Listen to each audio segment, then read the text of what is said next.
And what I answered was absolute rubbish, but it was a really important first step.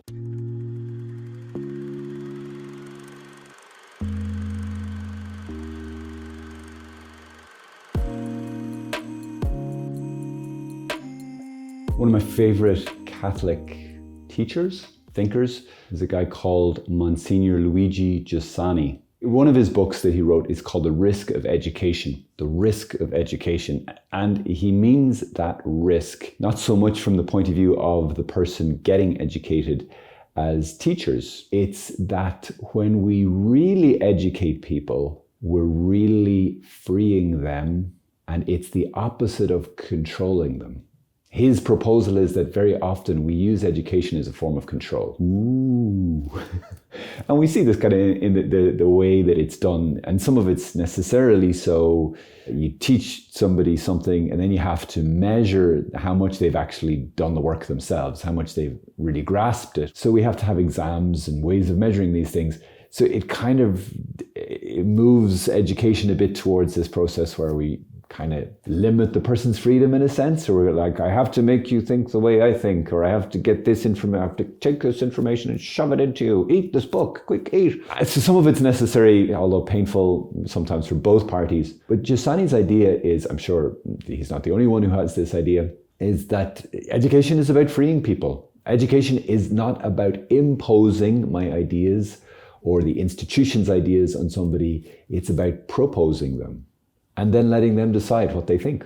But this principle of proposing rather than imposing, I think if you take that as the heart of what Giussani's saying there, that can be applied across the board to all of our faith. And I would especially say for evangelization. Sometimes we think of evangelization as, again, like, I need to, kind of save this person. I need to take all of my ideas, which are awesome, and shove them into this person, and they need to think the way I think in order for them to be awesome like me.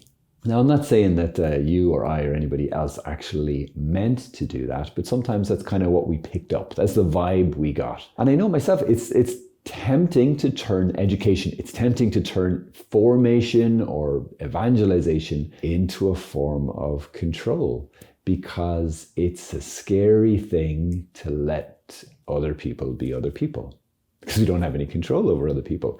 Now, of course, we don't have control over people anyway, but certainly I like to think that I do.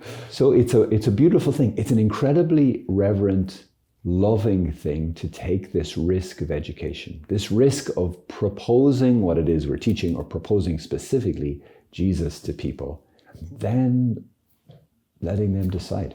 This is something of what we call the Socratic Method, the great philosopher Socrates, who would use questions, basically. He wouldn't tell people to believe this or that, but he would ask sometimes very, very leading questions, but he would, to draw out from people, well, how do you see it? Jesus used this. He more frequently answered questions with more questions than he answered them with answers, like way more.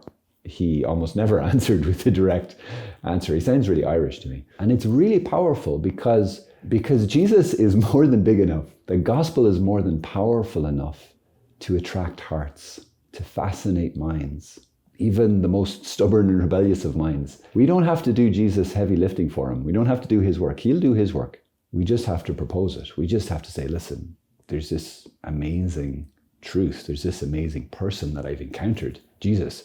Here's what I understand of him. What do you think? The old phrase, what thinkest thou of Christ? And then let the person mull. This was something my mother did actually to me. When I was at a crucial point, I was really drifting far from my faith and getting involved in all sorts of alternative religions and the New Age movement. And she just asked me that question. What do you think of who Jesus is? Who do you think he is? And she didn't impose anything. She didn't try to talk me into her belief. She just asked the question. And what I answered was, by my standards now, was absolute rubbish.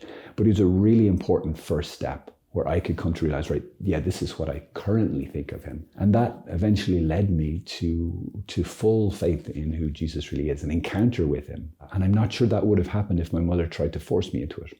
So in that place, that example of my relationship with my mother, there's a perfect example of, yes, there was an education involved there. There was evangelization involved there. at least a part of the process of evangelization. And there was parenting, good parenting going on there. She didn't try to control me. She loved me. She let me be me. And then she prayed like mad. Yeah, and that's risky, right? Because it's risky to let people go.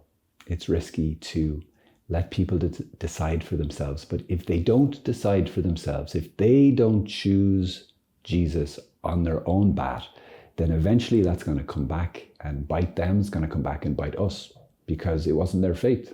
They can't get into heaven by yesing us, by saying, oh no, sure, I believe in the person you believe in, sure.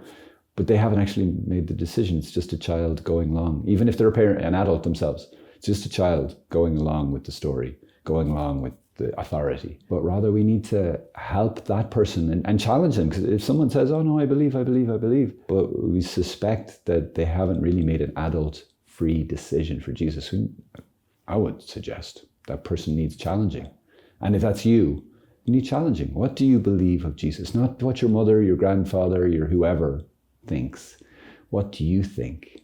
Do you believe that this carpenter from Israel back in the 1st century was really who he said he was really the Son of God, is really unique and is the only way to the Father? Do you believe that? Do you believe that? And that is a decision that only you can make for you. Nobody else can. And if someone has tried to force you to do that, especially a representative of the church, be that parent or priest or anybody else, I apologize. Not that I really can apologize on their behalf, but on behalf of the church, I apologize because that's not how it's supposed to be. We're not supposed to be forced into faith because that's impossible. We're supposed to be invited to please God. And then it's up to you. Then the ball is in your court. God bless you.